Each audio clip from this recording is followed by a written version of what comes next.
Hello, welcome to 21 This Week. I'm Susan Heltemes filling in for Casey Aiken. Coming up next, the whole world is watching Baltimore.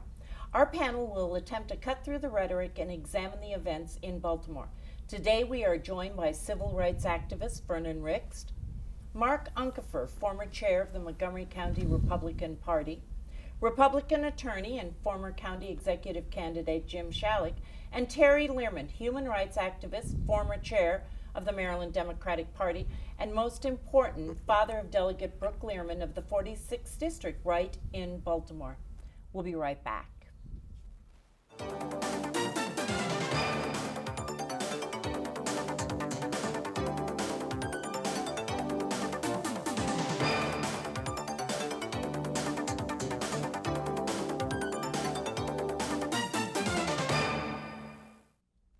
Before we talk about what's happening right now or what's going to happen next, I would like each of our panelists to share their perspective on why the events transpired in Baltimore. And we'll start with you, Terry. Why did this all come about? I think this has been a situation that, frankly, I'm surprised it hasn't happened earlier in many cities and areas across the country. We have a situation in Mr. Gray's district, the person who passed away. A third of the people are not high school degrees. Almost 40% are unemployed. There's virtually no hope. Kids get their own meals from when they go to school. There hasn't been a new school built in 40 years. It's one thing upon another, and I think at some point in time, this is the ignition of a fuse that's been set a long, long time ago, and we're reaping the seeds from the things that we've planted many years ago. Okay, Vernon? Terry, I agree with you. However, let's look back. This thing is not a new phenomenon. When you look at a portion of our young Americans, they feel unneeded, unheard, and unseen. And so when you have a president of the United States, greatest president in my estimation in the world, African American, who a portion of our community, of our electorate is calling them names, calling them lies. They have no respect for the leadership. So the Black American has lost a lot of respect from people, and they just heap it on day after day, and at some point the pot boils over. I just have a few little stats, if I may, that I'd like to share with you. Baltimore, a city of about 600,000, 26th most populated city in America, 63% African American. As you said, 25 to 40% unemployed. 60% graduation rate for African American, that's atrocious.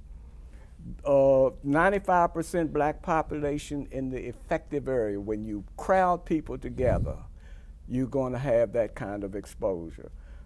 Medium age, 24 years. Medium income, $22,000. Only 34% of the businesses in that area are black owned. We have a problem, and it finally has boiled over, and that is the way it is across America. Jim, you're next. Well, I agree. This has been a long-standing problem that's finally boiled over. The time, what do they say? Everything in life is timing. Certainly, this incident, which is tragic, coming after the highly visible and media interested shootings and deaths of people in police custody recently. There's been 4 or 5 in a row that have captured America's attention on the nightly news. So when this happened, it was, in a string of other similar horrible events, and it was the last straw, and it just ignited. Mark? I think Baltimore has an unfortunate legacy of having a breakdown in providing basic services, what government is supposed to provide. Both, we've talked about it in education, but it also is true in providing police, public safety services. The specifics, you can look, whether it's in these incidents, but if you also look at the murder rate, you look at the issues of interactions with police, the violence that's taken place. Basically, when services break down in the city, The haves leave town and the have-nots are stuck in that town. Where these issues can get addressed, where New York City has been successful in the last 20 years, or even Washington, D.C. has been successful, it's when the services get provided that people have a stake in their community, that you're able to kind of reverse the cycle that Baltimore's in. And unfortunately, Baltimore's in a downward cycle. And following up on what you said, in the last 7 days there have been 10 murders in the city.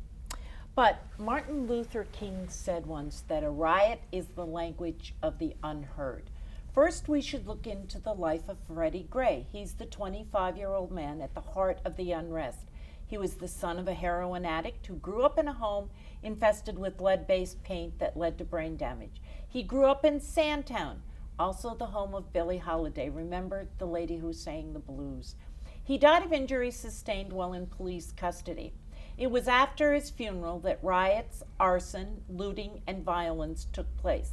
Little was known about why he was arrested, and today the state's attorney noted that there was no probable cause for the arrest, and the arrest was unwarranted since no crime was committed. She also stated that the switchblade that we talked about on this show last week in his pocket was not a switchblade, but a legal folded knife. His death was a probable homicide. So based on all of that, a couple of things have come out. First of all, there are those who say that much of the violence could have been deterred if the mayor had not asked for a stand down of the police. What about that? Susan, both the police and the victims, both of them are victims. When you really look at it, the police on a daily basis are asked to be teachers, to be parents, to do all those things. And then you look at, in Mr. Gray's case, I was in Baltimore recently, and I was on, going through Baltimore. And when you look at the city, everything was boarded up in the North Baltimore area. The buildings were boarded with plywood and with cinder blocks. I mean, and that was block after block. There were stores and places that were burned out. So you've created a ghetto for them. But should have the mayor done something else? The first night and that afternoon at the high school, she told the police to just let it go, not to intervene. Was that a bad call? I think that Monday morning quarterback is going to be going on for a long time on this. Right.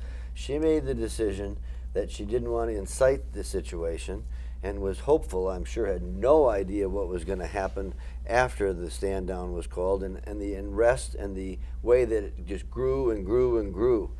So I think we can Monday morning quarterback this for a long time, and the answer is nobody knows what she woulda, coulda, shoulda done. But we do know, there are cities that have been able to turn around their public safety perception. I mean, I think of New York City, where I was in the Giuliani administration for a short time in the very beginning, and part of the issue was, part of what they were able to address was arrest people for small crimes, and that set in cycle, if they committed a crime, set it in cycle. Don't let things get out of hand. It's the broken window philosophy of policing.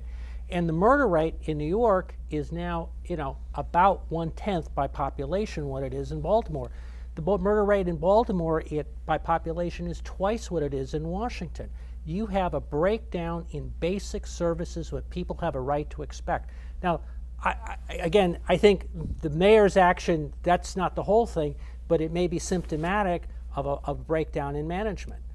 O'Malley had the no tolerance for crime. Now, he came back in this week, and some people praised him because things are better, there are less murders, there's all this stuff with no tolerance for crime. Other ones said he was the cause. Well, I agree with Terry. This is not the time to finger point or judge. Now is the time for healing and the truth.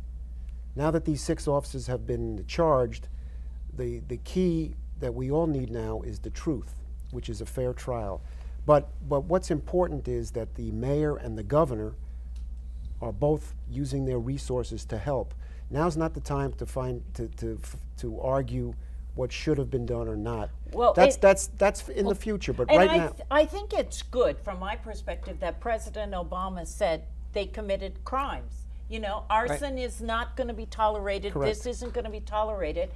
And the ATF has announced that they're giving $10,000 rewards for people who help them find the perpetrators of these crimes. But I want to set some balance. I mean, I don't know the facts. We'll find out, obviously, in a court of law, the facts of the specific circumstances. But one of the most distressing things I read in the various accounts was that there is a practice with the Baltimore police of a, quote, rough ride, of letting somebody in the back of the car and jarring them around and what have you. To me, to my point, is that shows a real breakdown in the chain of command of the police department, that kind of practice is so frequent, so common, apparently. It has a name. That And has we a got to name. cut it right there. We're going to be right back after a short break.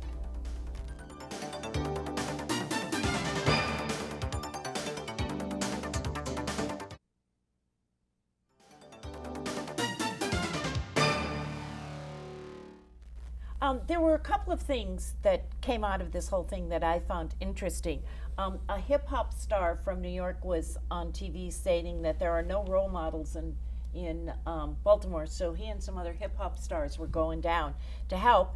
And the White House quietly from behind helped get people to come in, other athletes from the Baltimore area and other people to go to the schools, to work with the mayor and whatever, to quiet the storm. And that's just one of the things that slipped out for those who think that the president's not doing. I would respectfully suggest that probably one of the biggest heroes in the state, if not the country, Elijah Cummings, has been between the protesters and the police. Elijah Cummings has been there every minute of every day. He alone has, I think, saved many, many areas from riots, from problems that have been created. And he's been a wonderful spokesperson, but more importantly, he's been on the front lines dealing with these young children and giving them the respect that Vernon talks about and treating them as people, not as just a figure. Well, and another interesting character that came on, I want to get this woman's right now, Toya Graham. She was the young woman, or the mother, who took after her son when she saw him in a hoodie, a mask, and a rock. And she's been interviewed all over. But what she said is, she said to him, I don't want you to be like Freddie. And is that what is needed more? Do you think? What do you think? Well, when you look at that, she stated also that she did not want to be a hero mom. She was acting as a mom. A mom. And when I grew up in my community, I had 20 million moms all up and down the street, and so it was the village. It was the village that raised the child. And so when you talk about what she did what a mom should do. I would hope that 20 million moms would do that. Right. Go out and grab folks up in the collar and bring them in and say, hey, you know, that's not the way to act. And he has a bright future. The young man has a bright future. He has a mom who loves him. And he has a mom who loves him. So, you know, in the beginning of this, we talked about the causes and what this is. You know, there's a lot of wonderful moms out there. There's some terrific dads out there. There's some absentee and some not. But here's the situation we've got, and this is another cause. In America today, we have people earning $7.50 an hour in most cases in lots and lots of jobs. So what do you do as a parent? You work 2 jobs. Kids get home at 3 o'clock to 6 o'clock in the afternoon. That's when the majority of crime happens in America. We, with these increases in wages and minimum wage, are going to help tremendously because it's money in the pocket of people, so you don't have to work 16, 18-hour days, and you can, in fact, have a family situation. And that was evidenced when school let out. The kids came out of school, went across the street, and got into trouble. Exactly. Susan, Terry hit it. This is a job for moms and dads. And that woman was a role model. She was terrific. But let me say now, I just hope that the dialogue here doesn't paint all police as the enemy, because men and women of the police department, in this country there are tens and tens of thousands of police officers who are out there every day putting their life on the line to keep us and our families safe. They're not the enemy. Now, if there's some bad apples, the bad apples got to go. But from the police that I know, they want the bad apples to go too. They don't want to be in the same barrel with the bad And apple. you know what? State's Attorney Marilyn Mosby, who came out today and said that charges were being filed against the police officers, made that very statement. You know, she said, not all police are bad. And then afterwards, someone said in the street, which I thought was most interesting, Freddie Gray's humanity has been validated today by what she did. And I think that's a really telling statement. But what I want to get at about that, maybe there is hope. Glenn Ivey, the former state's attorney from Prince George's County, who's running for Congress now, said in an interview last week that he's hopeful that there's going to be change, because he said the majority, for a while anyway, the majority community, the white community, has now bought in and sees a problem. And he said he thinks that's going to make a difference. But also, young people are taking over. Today, at the age of 35, Marilyn Mosby is the youngest prosecutor in the nation in large cities. But what she said, that she hopes that this will bring structural and systematic change and seeks justice on their behalf, she said to the youth. And then she went on to say, as young people, our time is now. She is a young person, and she's appears to be very respected. And she actually won an upset in Yes. the primary last year, not on this precise issue, but on an issue of that the incumbent state's attorney was too close to the police and wasn't addressing some of these issues. And so she's clearly been identified with the problems. And she has 5 generations of police officers in her family. Mm-hmm. Well, So she I'm doesn't looking for do the this hope. like- I'm looking for the hope because we had hope after the '68 riots. We've had hope after Trayvon Martin. We had hope after Ferguson. Now we have hope after Baltimore. So with all that hope, we hope that we can get something done. Well, and one of the things that seems to be a part of a lot of the conversation, as Hillary Clinton said, mass incarceration has to end. And I think a statistic that relates to Baltimore is that the United States has 5% of the population of the world. However, we have 25% of the population of incarcerated individuals of the world. The majority of them are young black men, and the majority of the crimes are like small drug-related issues. When you look at those facts, it's pretty apparent, and something's got to give. But there's a movement now, and especially in Maryland, to decriminalize some of these small possession of drug cases. There's also a movement in the Obama administration to start getting more and more people out and have only serious offenders in prison, which makes a lot of sense, frankly, financially as well as morally. But we put more money. We're putting money into prisons Just gotta instead of stop. education. You know, there's nothing better than prevention, right? That's right. Well, and someone today said, what is going to come of the promises made, and more importantly, where does the money come from? And that's the issue. I mean, the new justice had said she's giving lots of money now for police cameras, but that in and of itself isn't going to solve. It's actually interesting that the mayor of Baltimore last year vetoed legislation that would have required the police cameras to be used. I'm sure she's regretting that now. Well, now there's new legislation, but the public can't have access to the video. So there's a new big uproar. Governor Hogan just signed a bill, correct me if I'm wrong, Mark, which will start the process of getting these cameras to the police. And I think But also on the governor's desk is the bill for increased funding for education, which is being played with. Hadn't been signed I out think yet. you're mixing apples and oranges. And No, the but issue is we have a edu- commitment on pensions. I mean, I think we ought to focus on where the failure is. And the failure is apparently with police procedures in Baltimore, and not try and get afield with an agenda of lots of other things that are really unrelated to the But breakdown. I would suggest that it's not just a police issue. It's an endemic issue that has causes that we've all talked about Right. that are much, much deeper than the Deeper. police. That's And- much, much That's deeper right. than And, happened with and Gray. we have Absolutely. to cut. We're going to be talking about this a lot more, but for those of you who want to do something, get your pencils out, and Terry's going to tell us what we can do to help. We'll be right back after a short break.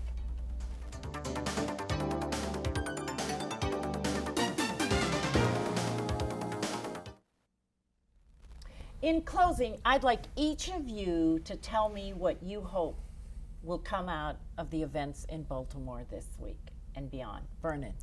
I would hope that the people of Baltimore feel rejuvenated to bring together the communities, to rebuild, to resurface all of the problems and get them taken care of, and that things will work out good for the best of the people of Baltimore. What a nice thought. Mark. Last December, there was bipartisan legislation. We talk about Congress not doing anything. There's bipartisan legislation that was passed and signed into law for what was called the Death in Custody Act, which is a chance to look at, on a national basis with statistics, more information to avoid these kinds of incidents. It's a tragedy that it wasn't able to have more impact here in Baltimore in heading off this incident, but my hope is that as this legislation is adopted and police departments around the country learn more better practices, that we can avoid tragedies like we had in Baltimore. Jim. I want the truth.